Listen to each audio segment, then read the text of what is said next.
Hi students, computer class day 5 में आपका स्वागत है। कंप्यूटर ट्रेनिंग कोर्स की इस क्लास में हम आपको कंप्यूटर में फाइल्स, डॉक्यूमेंट और स्प्रेडशीट को क्रिएट, सेव और एडिट करना सिखाएंगे। अगर आप कंप्यूटर में मास्टर बनना चाहते हैं तो वीडियो में आगे बढ़ने से पहले सब्सक्राइब जरूर कीजिए। देखिए, जब आप कंप्यूटर में काम करते हैं तो सबसे कॉमन टास्क जिनके लिए कंप्यूटर का यूज किया जाता है उनमें से एक है फाइल्स को क्रिएट, सेव और एडिट करना। अब हो सकता है वो एक सिंपल टेक्स्ट फाइल हो जो हम नोटपैड में क्रिएट करते हैं, या डॉक्यूमेंट फाइल हो जिसे हम एमएस वर्ड में क्रिएट करते हैं, या फिर एक स्प्रेडशीट हो जो एक्सेल में क्रिएट की जाती है। तो सबसे पहले कंप्यूटर में एक सिंपल टेक्स्ट फाइल क्रिएट करना सीखते हैं। कंप्यूटर में टेक्स्ट फाइल्स को क्रिएट, व्यू और एडिट करने के लिए टेक्स्ट एडिटर का इस्तेमाल किया जाता है, फॉर एग्जाम्पल नोटपैड का। यह सॉफ्टवेयर आपको सभी विंडोज कंप्यूटर में देखने को मिलेगा। इसे ओपन करने के लिए हम सर्च बॉक्स में नोटपैड टाइप करेंगे, फिर ओपन पर क्लिक कर देंगे। ये नोटपैड का बेसिक इंटरफेस है जिसमें सबसे ऊपर कुछ मेन्यूज हैं जैसे फाइल, एडिट, फॉर्मेट, व्यू और हेल्प। अगर आप इन पर माउस कर्सर को ले जाएंगे तो आपको इन ऑप्शंस के अंदर कई अन्य ऑप्शंस देखने को मिलेंगे। इससे पहले कि मैं इन ऑप्शंस के बारे में आपको बताऊं, पहले मैं एक सिंपल लेटर क्रिएट कर लेता हूं। तो मैंने ये एक सिंपल लेटर क्रिएट कर लिया है। अक्सर मैं नोटपैड का इस्तेमाल नोट्स या फिर सिंपल डॉक्यूमेंट क्रिएट करने के लिए करता हूं। नोटपैड की खास बात यह भी है कि आप इसमें कोई एक्स्ट्रा टेक्स्ट फॉर्मेटिंग अप्लाई नहीं कर सकते हैं, यानी किसी स्पेसिफिक टेक्स्ट को बोल्ड, इटैलिक और हाईलाइट नहीं कर सकते। टेक्स्ट का फॉन्ट स्टाइल या कलर चेंज नहीं कर सकते। इसके अलावा डॉक्यूमेंट में कोई इमेज या पिक्चर्स भी ऐड नहीं कर सकते। हालांकि आप थोड़ी बहुत टेक्स्ट फॉर्मेटिंग कर सकते हैं, लेकिन वो फॉर्मेटिंग भी पूरे डॉक्यूमेंट में अप्लाई होती है। ये कैसे करेंगे बस थोड़ी देर में जानेंगे। एक बार जब आप डॉक्यूमेंट क्रिएट कर लें तो इसे कंप्यूटर में सेव करने के लिए ऊपर सबसे लेफ्ट कॉर्नर में फाइल मेन्यू पर क्लिक करें। उसके बाद सेव एज पर क्लिक करें। आप इसके लिए सीधे Ctrl+Shift+S शॉर्टकट की भी दबा सकते हैं। अब जिस भी फोल्डर में आपने फाइल को सेव करना है उसे सिलेक्ट करें, फिर फाइल को कोई नेम दें, उसके बाद सेव पर क्लिक कर दें। यह फाइल आपकी चुनी हुई लोकेशन में सेव हो जाएगी। लोग अक्सर सेव और सेव एज में कंफ्यूज हो जाते हैं। दोनों का एक ही काम है। हालांकि जो की डिफरेंस है इन दोनों ऑप्शंस के बीच में वो ये है कि अगर आपने किसी फाइल को पहले से सेव किया हुआ होगा और अब आप उसे एडिट करके उसमें कुछ चेंजेस करते हैं तो आप सेव पर क्लिक करके उस फाइल को अपडेट कर सकते हैं। वहीं सेव एज ऑप्शन का यूज करके आप किसी न्यू फाइल या फिर पहले से सेव्ड फाइल को भी नए नाम से किसी नई लोकेशन पर सेव कर सकते हैं। तो नोटपैड में फाइल क्रिएट और सेव करना बहुत ही सिंपल और इजी है। तो चलिए अब नोटपैड के मेन्यूज में दिए गए कुछ इंपॉर्टेंट ऑप्शंस के बारे में जानते हैं। जैसे अगर हम फाइल मेन्यू में क्लिक करें तो सबसे ऊपर न्यू ऑप्शन है, जिस पर अगर आप क्लिक करेंगे तो आप एक न्यू टेक्स्ट फाइल क्रिएट कर सकते हैं। लेकिन अगर आप पहले से एक टेक्स्ट फाइल क्रिएट कर रहे होंगे तो यह आपको उस फाइल को सेव करने को कहेगा। अगर आपको नहीं चाहिए यह फाइल, आप एक नई फाइल क्रिएट करना चाहते हैं तो डोंट सेव पर क्लिक करें। अब आप एक न्यू फाइल क्रिएट कर सकते हैं। नोटपैड में एक न्यू फाइल क्रिएट करने के लिए आप Ctrl+N शॉर्टकट की का यूज भी कर सकते हैं। अगर आप एक साथ दो फाइल क्रिएट करना चाहते हैं तो फाइल मेन्यू में न्यू विंडो पर क्लिक करें। अब आप एक साथ दो फाइल क्रिएट कर सकते हैं। इसके बाद ओपन ऑप्शन पर क्लिक करके आप पहले से सेव्ड किसी टेक्स्ट फाइल को नोटपैड में ओपन कर सकते हैं। इसके लिए Ctrl+O शॉर्टकट की का यूज भी आप कर सकते हैं। अगर आपको इस टेक्स्ट फाइल को प्रिंट करना है तो आप फाइल मेन्यू में ही प्रिंट के ऑप्शन पर क्लिक करें। अगली वीडियो में हम आपको किसी फाइल को कैसे प्रिंट करते हैं इसके बारे में भी डिटेल में बताएंगे। इसके अलावा प्रिंट करने से पहले पेज सेटअप कैसे करते हैं इस बारे में भी डिटेल में बताएंगे। उसके बाद नोटपैड को क्लोज करने के लिए आप एग्जिट ऑप्शन पर क्लिक कर सकते हैं। सेकंड मेन्यू है एडिट। इसमें कुछ ऐसे कमांड्स दिए गए हैं जिनका यूज डॉक्यूमेंट एडिट करते समय अक्सर होता है, इसीलिए इन्हें ध्यान से समझिए, क्योंकि सिर्फ नोटपैड में ही नहीं बल्कि अगर आप एमएस वर्ड या किसी भी टेक्स्ट एडिटर या वर्ड प्रोसेसिंग सॉफ्टवेयर में काम कर रहे होंगे वहां पर भी ये कमांड आपके काम में आएंगी। सो एडिट मेन्यू में सबसे ऊपर अंडू का ऑप्शन है। मान लीजिए मुझसे ये वर्ड गलती से डिलीट हो जाता है। अब अगर मैं Ctrl+Z को साथ में दबाऊंगा तो ये वर्ड वापस आ जाएगा। अंडू फंक्शन का यूज करके आप अपने लास्ट एक्शन को रिवर्स कर सकते हैं। उसके बाद कट है। अगर मैं इस लाइन को यहां से हटाकर कहीं और रखना चाहता हूं तो मैं इसे सिलेक्ट करूंगा। किसी लाइन को सिलेक्ट करने के लिए लाइन की स्टार्टिंग में कर्सर को रखें। उसके बाद कीबोर्ड में Shift+डाउन एरो की दबाएं। अब कट करने के लिए Ctrl+X की को साथ में दबाएं। सिलेक्टेड टेक्स्ट कट हो जाएगा। अब आप इसे कहीं दूसरी जगह Ctrl+V की दबाकर पेस्ट कर सकते हैं। उसके बाद कॉपी का ऑप्शन है, जिससे आप किसी सेलेक्टेड वर्ड या पैराग्राफ आदि को कॉपी कर सकते हैं। इसकी शॉर्टकट की Ctrl+C है। उसके बाद कॉपी या कट किए गए टेक्स्ट को पेस्ट करने के लिए फंक्शन है। इसकी शॉर्टकट की Ctrl+V है। उसके बाद डिलीट फंक्शन है। इसकी शॉर्टकट की डिलीट है। अब जैसे मुझे इस वर्ड को डिलीट करना है तो मैं इसे सिलेक्ट करूंगा। किसी सिंगल वर्ड को सिलेक्ट करने के लिए कर्सर को उस वर्ड के बीच में या लास्ट में रखें। माउस के लेफ्ट क्लिक को 2 बार दबाएं, जिसे हम डबल क्लिक करना भी कहते हैं। अब डिलीट करने के लिए कीबोर्ड में डिलीट की प्रेस करें। सेलेक्ट किया गया वर्ड डिलीट हो जाएगा। उसके बाद सर्च विथ बिंग का फंक्शन है। अगर आप इंटरनेट से कुछ सर्च करना चाहते हैं तो इस पर क्लिक कर सकते हैं। फिर फाइंड फंक्शन है, जिसकी शॉर्टकट की Ctrl+F है। अगर आपको इस टेक्स्ट डॉक्यूमेंट में किसी स्पेसिफिक वर्ड या सेंटेंस को ढूंढना है तो आप कीबोर्ड में Ctrl+F की दबाएंगे, जिससे फाइंड डायलॉग बॉक्स ओपन हो जाएगा। अब जैसे हमें इस डॉक्यूमेंट में सर वर्ड को ढूंढना है तो हम सर टाइप करेंगे, फिर फाइंड नेक्स्ट पर क्लिक करेंगे। याद रखिएगा, आपको कर्सर डॉक्यूमेंट के स्टार्टिंग में रखकर किसी वर्ड को खोजना है, क्योंकि यहां आप देख सकते हैं सर वर्ड ऊपर है और अगर मैं कर्सर इसके नीचे रखकर फाइंड नेक्स्ट पर क्लिक करूंगा तो ये मुझे कैन नॉट फाइंड सर का एरर शो करेगा। हालांकि आप डायरेक्शन में अप सिलेक्ट करके फिर अगर फाइंड नेक्स्ट पर क्लिक करेंगे तो आप देख सकते हैं वर्ड सर ब्लू कलर से हाईलाइटेड हो चुका है। अब अगर आप फिर फाइंड नेक्स्ट पर क्लिक करेंगे तो इस डॉक्यूमेंट में अगर सर वर्ड फिर यूज हुआ होगा तो ये जो ब्लू हाईलाइटेड कलर है उस पर मूव कर जाएगा। चूंकि इसमें और सर वर्ड यूज नहीं है तो कैन नॉट फाइंड सर का एरर यहां शो कर रहा है। अब ये फाइंड नेक्स्ट और फाइंड प्रीवियस फंक्शन है, जिसके बारे में हम बात कर चुके हैं। ये इनकी शॉर्टकट की है। फिर रिप्लेस फंक्शन है, ये फाइंड से थोड़ा डिफरेंट है। इसकी शॉर्टकट की Ctrl+H है। अगर आपको डॉक्यूमेंट में किसी स्पेसिफिक वर्ड खोजकर उसे दूसरे वर्ड से रिप्लेस करना है तो आप रिप्लेस फंक्शन का यूज कर सकते हैं। जैसे मुझे सर वर्ड को मैडम से रिप्लेस करना है तो मैं फाइंड वर्ड में सर टाइप करूंगा और रिप्लेस विद में मैडम टाइप करूंगा, फिर रिप्लेस ऑल पर क्लिक कर दूंगा। इस डॉक्यूमेंट में जितने बार भी सर वर्ड यूज हुआ होगा वो मैडम वर्ड से रिप्लेस हो जाएगा। अगर आपको केवल एक वर्ड को रिप्लेस करना है तो रिप्लेस पर क्लिक करें। उसके बाद गो टू फंक्शन है, जिसकी शॉर्टकट की Ctrl+G है। चूंकि अभी वर्ड रैप इनेबल है, इसीलिए अभी आप फिलहाल गो टू ऑप्शन का यूज नहीं कर पाएंगे। तो पहले हम वर्ड रैप डिसेबल कर देते हैं। इसके लिए फॉर्मेट मेन्यू में क्लिक करेंगे, फिर वर्ड रैप के चेकबॉक्स को अनचेक करने के लिए इस पर क्लिक कर देंगे। वापस एडिट मेन्यू में क्लिक करेंगे।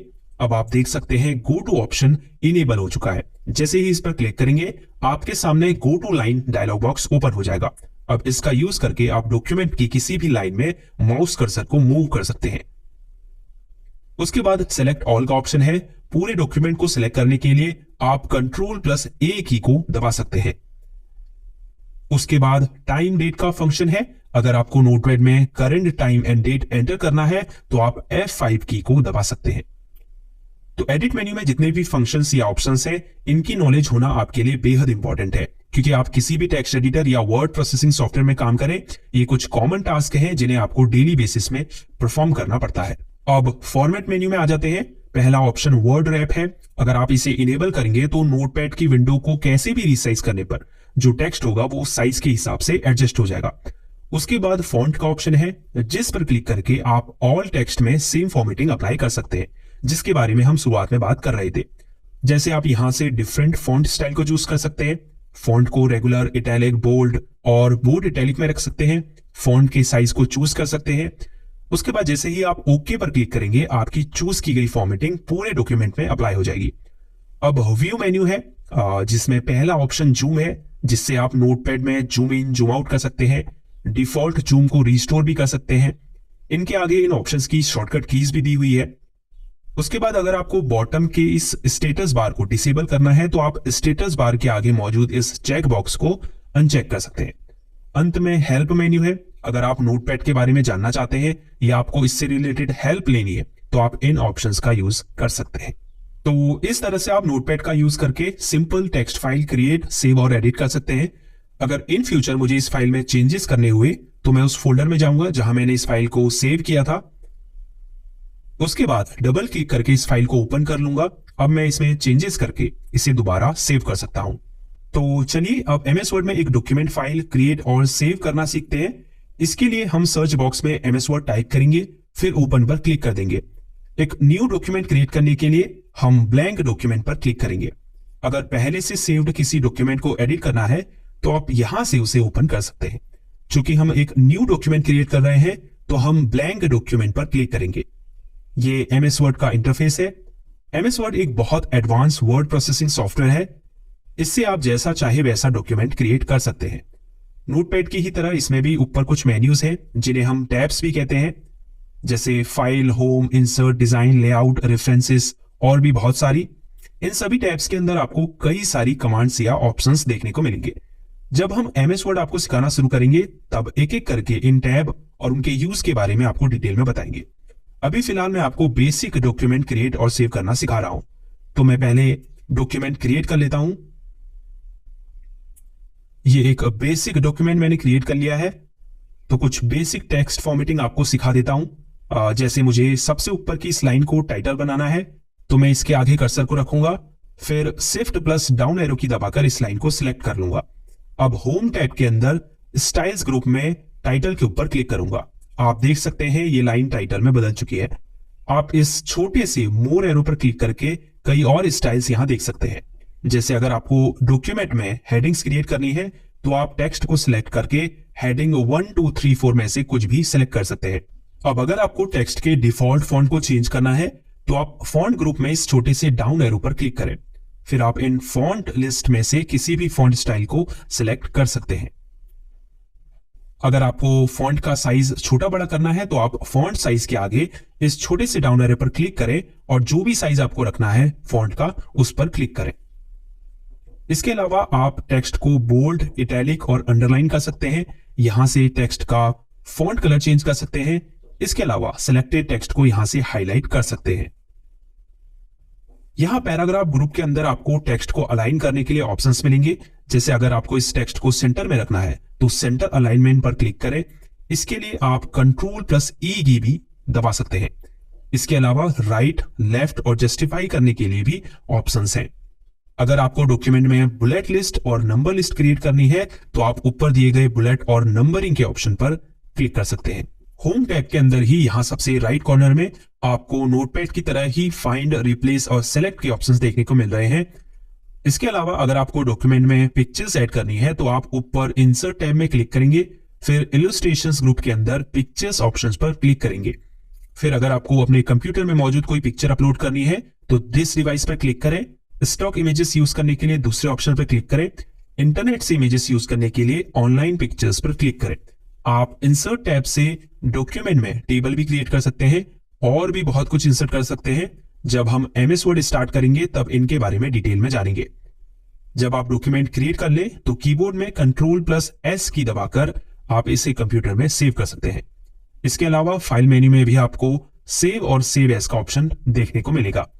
अगर आपको इसे प्रिंट करना है तो आप प्रिंट ऑप्शन पर क्लिक कीजिए। तो चलिए अब एक्सेल का यूज करके स्प्रेडशीट क्रिएट करना सीखते हैं।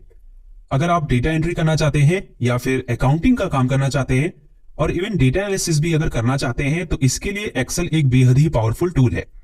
एक्सेल को ओपन करने के लिए हम सर्च बॉक्स में एमएस एक्सेल टाइप करेंगे, फिर ओपन पर क्लिक करेंगे। अब एक न्यू वर्कबुक क्रिएट करने के लिए ब्लैंक वर्कबुक पर क्लिक करेंगे। अगर आप एक्सेल में काम कर रहे हैं तो आपको कुछ बेसिक टर्म्स की नॉलेज होना बहुत जरूरी है, जैसे workbook, spreadsheet, cell, formula etcetera. अब जो ये रेक्टेंगुलर बॉक्स आपको दिखाई दे रहे हैं इन्हें सेल कहा जाता है। अब ये सभी सेल्स मिलकर एक स्प्रेडशीट बनाते हैं जिसे हम वर्कशीट या सीट भी कहते हैं। अब एक पूरी एक्सेल फाइल को वर्कबुक कहा जाता है। एक वर्कबुक में कई सारी सीट्स हो सकती हैं और फॉर्मूला बेसिकली इक्वेशंस हैं जिनका यूज आप एक्सेल में कैलकुलेशन करने के लिए करते हैं। सो ये एक एक्सेल सेल है जिसमें आप डेटा एंटर करते हैं। किसी सेल में डेटा एंटर करने के लिए पहले हम उसे सेलेक्ट करेंगे। सिलेक्ट करने के लिए उस सेल पर क्लिक करेंगे, फिर डबल क्लिक करेंगे। आप देख सकते हैं ये सेल एक्टिव हो चुकी है। अब मैं इसमें डेटा टाइप कर सकता हूं। अगर मुझे दूसरी सेल में जाना है तो मैं एरो कीज का यूज कर सकता हूं, जैसे राइट सेल में जाने के लिए राइट एरो, नीचे की सेल में जाने के लिए डाउन एरो, लेफ्ट सेल में जाने के लिए लेफ्ट एरो और ऊपर की सेल में जाने के लिए अप एरो का यूज कर सकते हैं।